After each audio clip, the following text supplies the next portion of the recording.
Hello, I'm Nathan Judo. I'm here with Shrewsbury Town reporter Mr. Lewis Cox. Lewis, it is Tuesday. It's Tuesday today. Yes. What does that mean?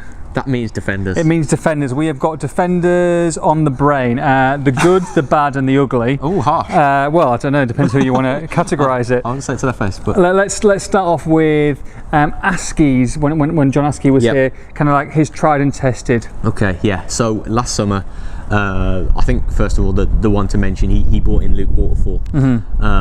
That was Askey's sort of. He gave this as a 28-year-old centre half that had not played at the level. Gave him a 3-year deal. Big shout, big call. You get the impression from Lincoln fans where he came. We saw him in the Checker Trade final last season, and you got the impression that it'd be a big step up for him. But we thought, is he going to be Matt Sadler's partner? Possibly. Is he going to partner Beckles? We'll see. And season started, he was in the team. He actually had the armband. Obviously took that over from Matt Sadler, which didn't go down particularly well for John Askey for his decision. But I remember that happening second game. Was that him just putting his authority into it? Do you think? So, and just saying, this is my team, and I'm making. Yeah, exactly. Well, yeah. And I think we'll go into to discuss this, but Waterfall, sadly for him, was a bit of the boo boy for the. I think a lot of fans would see him as epitomising the Askey's regime at the start of the season, certainly, because Luke, things just were not going right for Luke Waterfall at the start of the season. I think in the first month he'd given away 3 penalties, something saft like that, something weird like that, and he was getting, I think there were a couple of own goals off the top of my head, but he was giving away penalties. His pace was really getting found out. It's tough though when you move on from Paul Hurst. You come off those 2 finals and you're looking to start again, and there's that expectation because of what they've had before. Then all of a sudden you're struggling, you're losing goals, and you've got this new signing. Yeah, he's. I think it quickly became apparent that you possibly can't partner Waterfall and Sadler together. Two experienced pros, pace isn't their forte. Yeah. So you're really lacking in mobility in that area if you're playing both of them.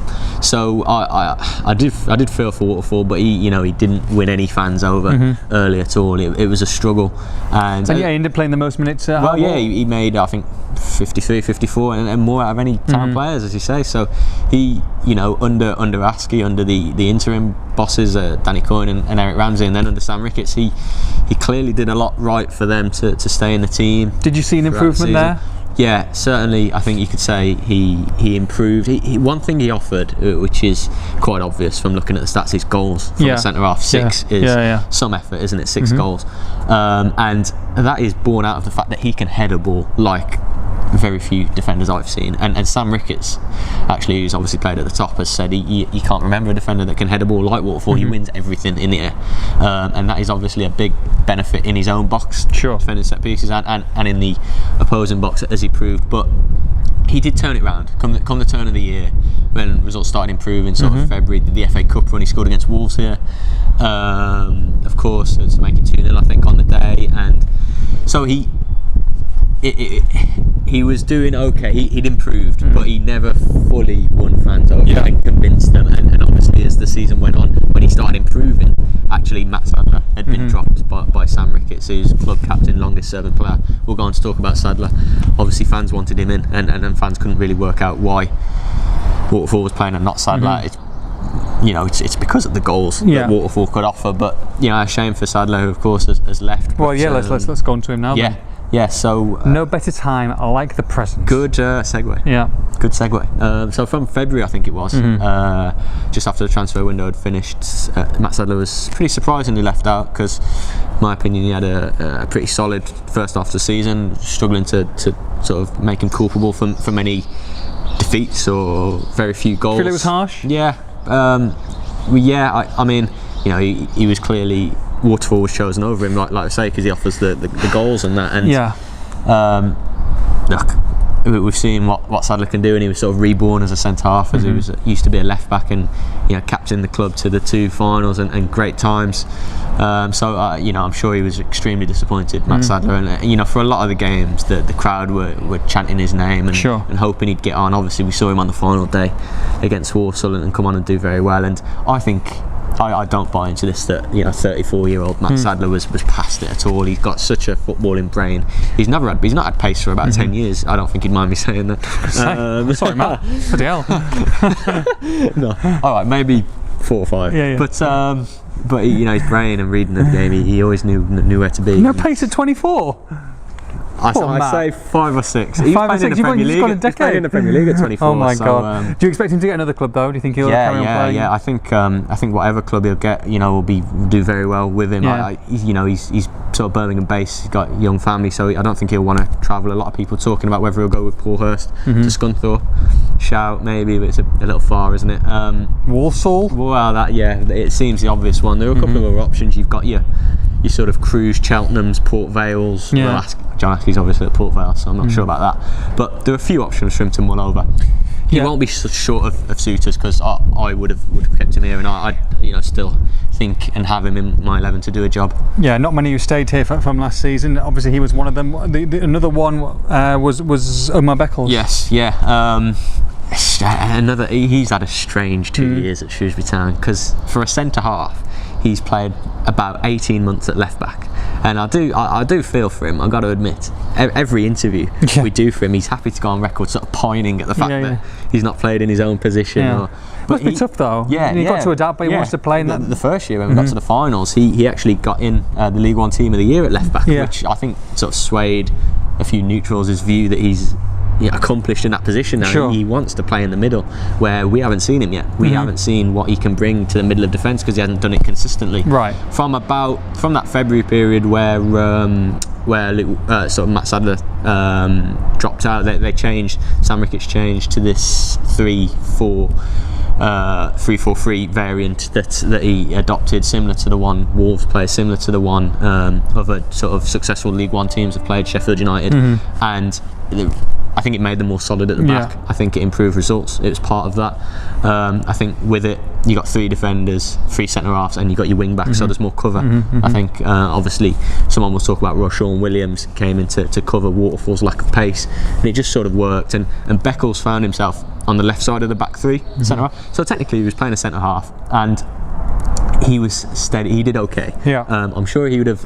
He said to me in an interview recently he'd have liked to have done better, and he was frustrated with himself at times.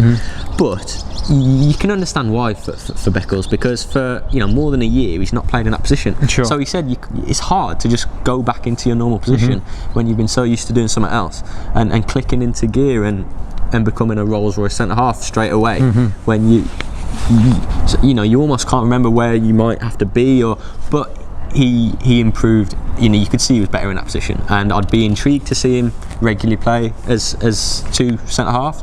But obviously Sam Ricketts wants to keep this 3-4-3. So I do see Beckles as an ideal player for the position, because he's quite good on the ball, and I think maybe in 3 centre halves you've got licence for a defender to bring it out, play with it, but he needs to play in the position regularly to become comfortable and find a bit of form and sort of in the flow, become in the flow of his game, because he keeps swapping around, and I mean he can never play left wing back for that can't happen. And I just hope that if he's still here come the start of next season, that's to be seen. He's under contract. We see him as one of centre back. Will they have Mr. Bolton here next year? Tough one. Obviously reported a few bits on James Bolton, one of the out of contract players, similar to Beckles, been at the club 2 years, been a very good servant, come from non-league. He's played about 90 games for Town in 2 years. Right back, right wing back, right centre half. Sure. I think he's got, predominantly he's a right back, but I think he's got a future as a centre half, and other people think that. He's great size, and Sam Ricketts does love him. He's a big fan of, I think Ricketts might see a bit of himself in Bolton, the way he's sort of working his way up the leagues and making the most of the ability he has with the hard work. Ricketts would really like to keep him, I think. Obviously he's been offered a deal, but as we've reported, we believe there's interest from elsewhere. Hard to keep him, do you feel? In the division, yeah, because I think we were a bit at this, we were doing these videos last summer, and we were talking about the likes of your Junior Browns and your Alex Rodmans and players that had done well, but well enough to get noticed and get a move to another club where they might be able to get a lot more money, and that's the harsh reality that sustainably well-run club like Town can't compete with a lot of wages offered in this division. So if Bolton did get a move to a higher club for more money, who could begrudge him that, really? Yeah, absolutely. Because he's impressed at this level. He's steady, solid. That's probably an understatement, actually. He's probably doing him no favours there. Yeah, disservice. I think he's a very good capture for wherever he goes. I'd like to see him here. Not the great. I'd be more tempted to have him as a right centre half rather than a marauding right wing back because he just lacks in that attacking department. But yeah, solid defender for this level who I'd try and keep every day of the week. Save the best till last. Shawn Williams. Yeah. I mean, absolutely delight to watch. Yeah, well, it wasn't. I didn't think we'd be, Shrewsbury Town would be dipping into the coffers. The coffers. The transfer market for a Manchester United player on a permanent £2.5 year deal. But a bit of a masterstroke, really. I mean, let me get to say, he's 20. Shawn Williams never played senior football in his life before this move. I think one of the national papers reported it just before it happened and reported a loan. You kind of expect that from United. Course, obviously, it transpired it was a permanent deal. They'd spent a fee on him at United, and you think, okay, we're United letting him go anyway. What's the crack here? But you're sort of starting to gauge the United press about him, and he was highly rated at Old Trafford. Yeah. He was. I think Ole Gunnar Solskjaer had called him up to first team training around Christmas, and there were articles saying could this sort of homegrown player be the next one, the future kind of thing. So for him to come permanently is huge, is staggering really, and I don't think much could have been expected of him. Never played football before, but he wanted to come here and test himself. And from the February game at Bristol Rovers, which Town won. Sorry, let me get that right. They drew, I believe. When he got into the team, Shawn Williams, and had a fine debut.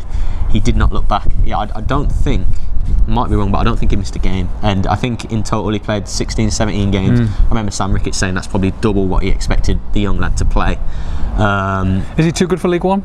I don't want to say that at this stage. I think he will become better, and Town will, at some point they'll have his services for how long and make good money from him. Well, I was going to say, you're looking at outs and ins, you're looking at the players that need to recruit in the summer, and we're obviously discussing that in these videos. However, there's one or two people who you think are going to be that could be knocking on Shrewsbury door. He could be one of those players, couldn't he? Quite possibly. He's only had the 6 months here, so I would expect him to play another season, and maybe let's see what's happening in January if he's had a great first few months and he's still sticking out. So I think he was thrown into the deep end here of a relegation battle.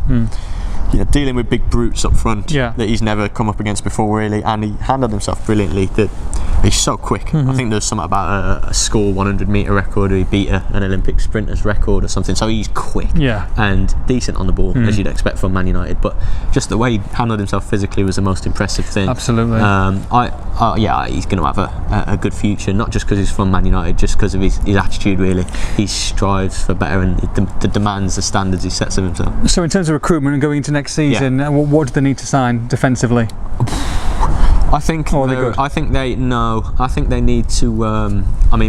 We didn't really talk about Scott Goulbourne as coming in January as a left-sided defender who didn't have a club. Obviously, Ricketts had him in January, and he filled in for left wing back for the rest of the season. Did a steady job, Goulbourne, unspectacular, but as we know did from the before, job. Did the job. I mean, he's 31 now, so but look steady enough. And there's Ryan Haynes as a left wing back who didn't see any football really back into the season, but I think there's still room to manoeuvre in the centre half department. I do. I think there's no certainty that Beckles and even a water forward, assuming they're here next season, I still think, because maybe your Sadler's left, you need to losing Bolton potentially as well. Possibly. So you need to add another centre half, maybe two. But you read things like there's always sort of speculation about Beckles and so on, but if one of those goes, that's another defender you need to bring in. I would be very surprised if Ricketts doesn't have a centre half, and as we say, it could be two centre halves.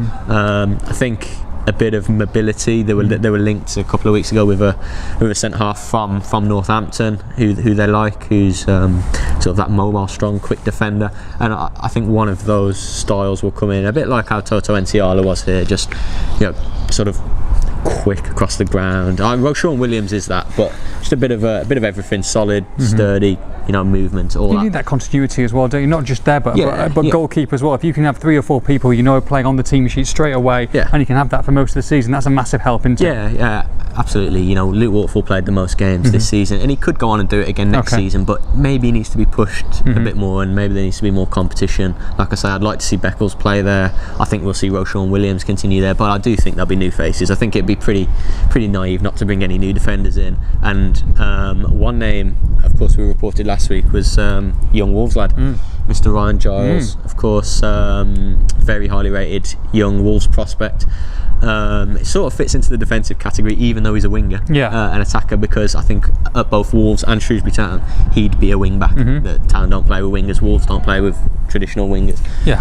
So I think, like when he made his debut here in the FA Cup in January, if he came to Shrewsbury Town, as we believe there's a chance on loan, he would, be a strong shout for left wing back next season. Very attacking, very exciting. I think it'd be a great signing, a great use of Sam Ricketts' links and contacts at Wolves. So hopefully that one comes off in the wing back department. Wouldn't surprise me to see a right-sided wing back come in too.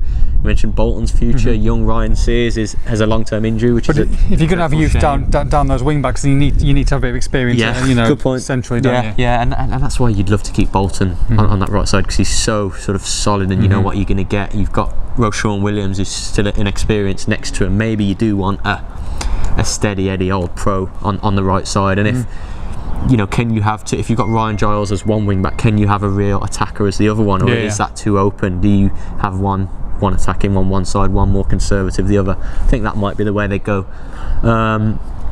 So we'll see. I expect 2-3 new defensive faces, but it's got to be to fit into this 3 centre-half wing-back situation that we're talking about. Interesting summer. We shall see. That brings to an end the Defender review. Tomorrow we shall have the midfielders for you.